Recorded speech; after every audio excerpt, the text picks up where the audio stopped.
Selanjutnya? Yang selanjutnya hindari kontak dengan hewan liar. Seperti kelelawar, anjing, babi.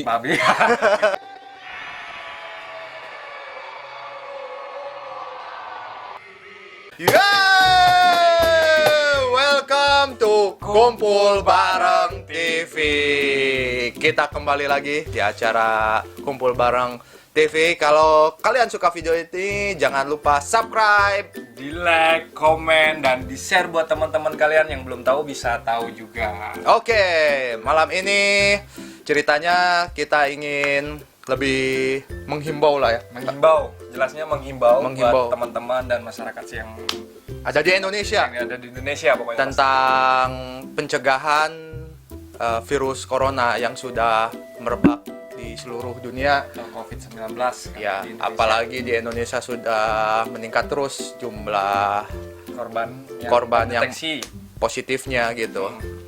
Untuk saat ini kita mau informasikan nih untuk di dunia jumlah konfirmasi yang positif di webnya WHO itu sudah 375.498 dengan angka kematiannya 16.362 di 195 negara. Terus ada beberapa negara yang dengan angka tertinggi, jelas nomor satunya masih Cina di angka 81.767. Yang kedua Italia 63.927 dan Amerika menggeser Iran di posisi 3 dengan 42.164.000. Sedangkan update terbaru dari Indonesia per tanggal 25 Maret ini berapa tak yang positif COVID-nya tak? Yang positif COVID itu ada 790. Terus yang sembuh? Yang sembuh itu totalnya adalah 31 dan yang meninggal dunia itu ada sekitar 58. Makanya buat teman-teman tetap harus jaga kesehatan ya. Kesehatan yang pasti. Dan untuk korban yang meninggal semoga keluarganya diberi ketabahan ya. Diberi ketabahan. Untuk dikuatkan karena memang virus corona ini ketika orang meninggal pun sangat prihatin sekali gitu. Kita ngelihatnya ya di beberapa medsos dilihatin bahwa keluarganya itu nggak boleh datang ke pemakaman. Jadi yang hanya menguburkan itu ya petugas medisnya dengan full protect APD-nya gitu. Oke, mungkin beberapa teman-teman belum tahu juga gejala-gejala apa saja sih kalau terjadinya COVID itu gitu. Jadi gejalanya apa aja tak untuk COVID-19 ini? Supaya teman-teman itu sedikit familiar ya dengan penyakit ini itu nggak langsung parah ini ya. Dia dari hal yang kecil dulu seperti demam, batuk dan pilek itu pasti, gangguan pernapasan itu agak sesak pastinya, pilek, letih dan lesu itu sudah salah satu gejala. Iya. Dan yang paling parah apabila kita itu udah sesak nafas. Itu udah paling parah itu. Kalau hanya demam, batuk, pilek itu mungkin kita masih kuat ya ke rumah sakit gitu. Tapi yang paling parah itu yang kemungkinan harus didatangkan ambulan. Itu kalau udah gangguan pernapasan.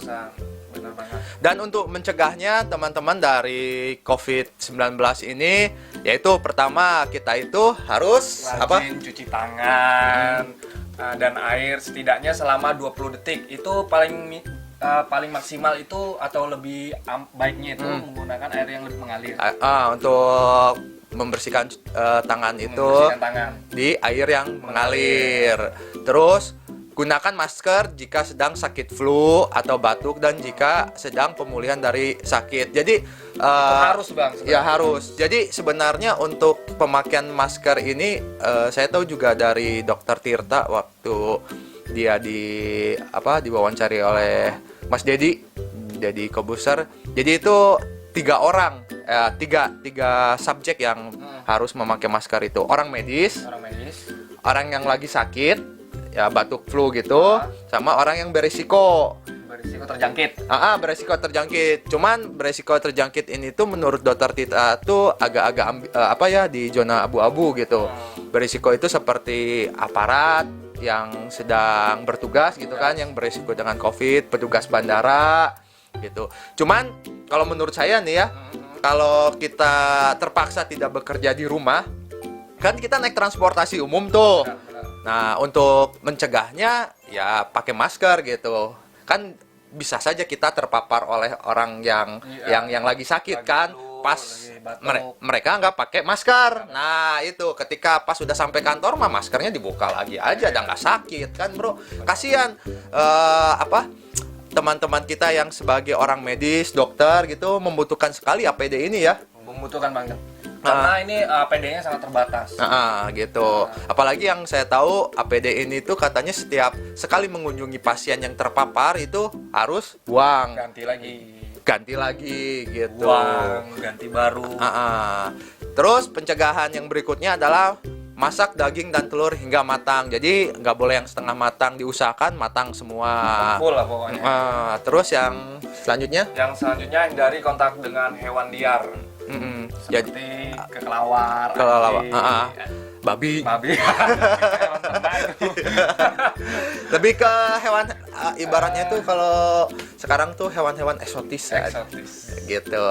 Terus yang terakhir adalah jika sakit tidak kunjung sembuh, yang tadi Okta katakan, yaitu ada demam, batuk, pilek, gangguan pernapasan, lemah letih lesu, tolong hubungi dokter dan yang berwajib.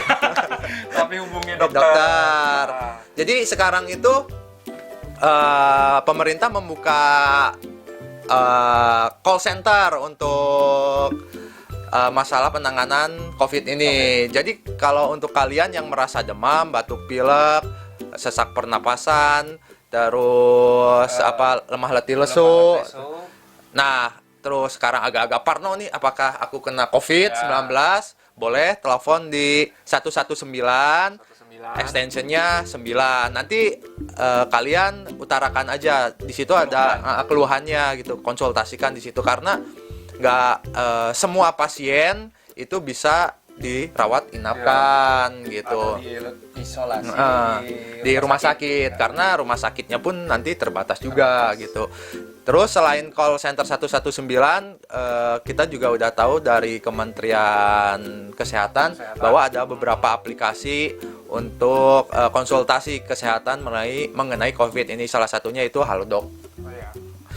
Halodoc. Terus, nah, selain pencegahan yang tadi kita bicarakan, kita juga harus mengenal namanya social distancing, alias menjaga atau memaintain kegiatan sosial kita. Salah satunya adalah menjaga jarak antar teman, rekan kerja, saudara, tetangga gitu kan, sekitar kurang lebih jarak 1 meter. Nah, terus kalau maksimal itu minimal 1 meter, karena menurut penelitian ketika kita batuk dan pilek, nah percikan dari lendir-lendir kita itu di sekitar radius 1 meter gitu. Terus work from home, jadi ya di rumah aja gitu. Kalau bisa dikerjakan di rumah, kenapa tidak gitu. Jadi semoga para manajemen kantor bisa mengatur ya. Karena ini penyakit bukan penyakit biasa, ini udah global gitu kan. Dan bisa mematikan gitu. Memang tingkat kematiannya rendah gitu kan ya. Tapi namanya juga virus ini berbahaya dan bisa mematikan ya. Artinya itu berbahaya gitu. Walaupun dia bisa sembuh, tapi nggak 100%. Nah, yang saya tahu itu ini dia itu merusak paru-paru. Jadi makanya teman-teman, meskipun kita masih muda gitu, setidaknya itu kita jaga kesehatan. Kalau kita kena COVID-19 ini, itu minimal bisa 50% kemampuan paru-paru kita itu berkurang setelah sembuh dari COVID. Benar. Dan jadi hanya sisa 50%. Kemampuannya untuk pengembaliannya pun dengan waktu yang sangat lama. Lama sekali gitu. Terus tidak bersentuhan seperti bersalaman dan berpelukan gitu. Jadi kalau mau ketemu teman ya salamannya mungkin gini aja gitu, atau say hello aja. Dah Jadi, semua. walaupun terlihat sedikit apatis, cuma ya mau gimana lagi ya, sudah jadi kebijakan. Iya gitu. Jadi dah semua orang juga tahu sekarang mah tuh gimana lagi ya. Ya mau gimana lagi sudah.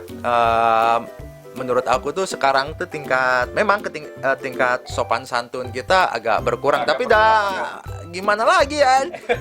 Iya Kak. Sudah jadi ketentuannya. Nah, gitu. Dari kontak langsung dengan teman ataupun Sanak saudara. Terus yang anak kecil kalau ketemu orang tua disuruh cium tangan, sekarang mah dilarang. Takutnya si bocah ketular kena yang orang tua, atau sebaliknya orang tua yang kena nanti kena ke anaknya. Makanya yang orang tua yang udah punya cucu-cucu gitu, untuk menahan sedikit rasa kangennya untuk tidak berpelukan dan minta cium tangan misalnya gitu. Terus efek dari penyebaran virus corona ini terus kita tangkis dengan social distancing, itu gunanya untuk menekan laju pertumbuhan dari bakterinya gitu. Nah, kan kita bisa lihat nih di grafik, nanti grafiknya bisa dilihat. Jadi kalau penyebaran virus dengan social distancing ini, jika masyarakat dapat menjaga jarak dan meminimalisir interaksi, maka laju penyebaran akan lebih pelan sehingga semua pasien yang terinfeksi dapat ditampung dan dirawat. Jadi lihat nih grafiknya itu lebih landai dia kan, sedangkan yang garis titik-titik ini kapasitas dia rumah sakitnya gitu. Nah, kalau penyebaran virusnya tanpa dicegah dengan social distancing, ini lihat grafiknya kan meningkat tuh. Nah, lebih tinggi dia. Nah, kemungkinan yang berada di puncak itu seleksi alam dia. Bener nggak? Gitu. Makanya social distancing itu atau menjaga pergerakan sosial kita lah. Jadi bahasa Indonesianya gitulah, kita menjaga pergerakan sosial. Bukan berarti kita itu menyombongkan diri. Tapi emang keadaannya seperti ini kan. Bener banget. Gitu. Oke, untuk malam ini kumpul bareng tetap menyarankan untuk menjaga kesehatan masing-masing.